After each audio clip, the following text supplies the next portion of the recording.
guys, and thank you for tuning in today to We Suppose. Definitely appreciate all the support you guys have given me up to this point, and really think that you're going to enjoy today's topic, rich or poor. Definitely throw a like in there and subscribe. I'm going to go ahead and get started here, and I hope that you guys enjoy listening to this as much as I did when I developed it. So to get started, guys, I'm just going to go ahead and give a small summary, and then we'll get into the meat and potatoes of the content. So throughout history, people have been defined by wealth. What is the real reason for this? Have people really allowed the government and other individuals to define who they are and what they will achieve based on wealth? Are these two types of people viewed differently today? Or how about in the past? These are just a few of the questions that I'm going to explore. Do the wealthy think they are not and need to achieve more? And do the poor settle and accept their current circumstances or envy the wealthy? The answer is they do all of these things. But why? Everyone has heard that mundane saying that money makes the world go round. This drove me crazy growing up because I thought for sure people would look past materialism and into the heart of someone. This really hits home for a lot of individuals who have made an honest living and still weren't accepted because of financial standing. Well, folks, I suppose my view on this was entirely wrong. We got into this a little bit in the last podcast, man versus woman, and we will explore this a lot more today. Success is statistically related to more of the population is having money than not having any. In a lot of cases, family, friends, coworkers, and other people will give you more respect and time if this is something you have. There have been a lot of films such as Get Rich or Die Trying or The Wolf of Wall Street to obtain financial freedom. As we know, it all comes with a cost.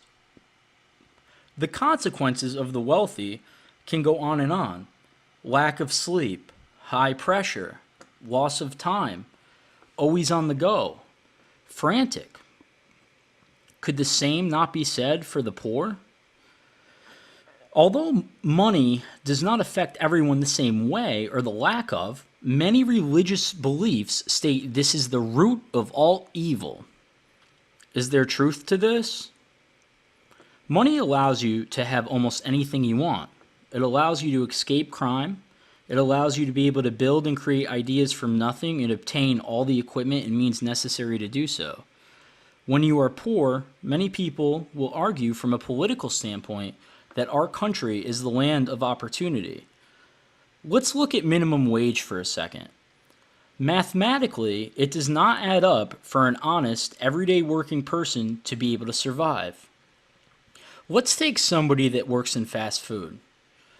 They have rent, if they're living on their own, and I am being assumptuous on this, living on their own, not with family, and obviously having their own place and their own expenses. So going back to them, you'd have rent, transportation, whether that be a car or a bus or any of those, which you can find cheaper avenues. You'd also have insurance if you did own a vehicle. Of course, you'd have your utilities, such as your electric bill, and then anything in between you may find yourself cutting out. And to be honest, you won't be able to survive most likely. Society's become much and much more oppressed as time has gone on.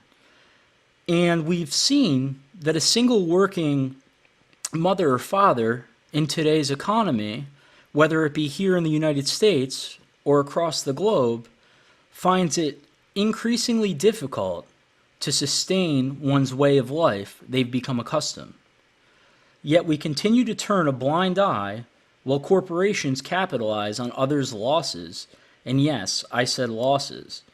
If you look at a business, they are designed to underpay, understaff, and finally overwork. How many times have you been in Walmart and not had somebody available in the line that you're waiting in? Or you've noticed that there's more self-checkout now than there are cashiers staffed. This is what has been changing as technology increasingly grows and society begins to outsource everything. So how does it happen? How do you go from poor to wealthy? Most will argue hardworking and sacrifice. How about help? A lot of those people have acquired something special, a mentor that helped them make this transition. Is someone born into wealth going to be different than someone that has worked very hard to achieve it? Yes, in most cases. However, this can be terrible in both instances. If you have struggled your entire way up the ladder or into the wealthy class, you may begin to have strong resentments as to what you had to go through or forget where you've come from. Many artists, producers, directors, businessmen, and everyday employees tell their stories, and they have one consistency throughout them, and that is it was not easy, and much, much hardship was in front of them when they began the journey to go from poor to wealthy. The bottom line is money is needed to survive. Without it, food and water are not available. You can't even go into a national forest and camp out without getting a ticket, or sleep in your car if you're in between homes and trying to save up enough due to some kind of emergency that came up without a knock on the window asking where your place of residence is. In some states and places, you could even be arrested for this. We cannot find unclaimed land and establish ourselves anymore. So have we lost some of this opportunity? We've become confined. Will we, the people, continue to allow this or strive for something different for our future generations and the glimpse of hope left for mankind? Is this all you're going to live for? Is this all you will live for? To hope you make enough money to survive and become happy, and by doing so possibly never get to live the way you actually wanted to? What would the world look like if we did not have money in the equation? I suppose we may not ever find the answer to this. May the next generation work hard towards stepping out of their comfort zone, as well as collaborating with other creative minds on how things are currently and how they can be by standing for change. The truth is, many of you won't, or will be herded in like little sheep, collecting your pay, shopping online, and turning a blind eye to what could potentially be a new and better way of life. May you all prosper. Thank you.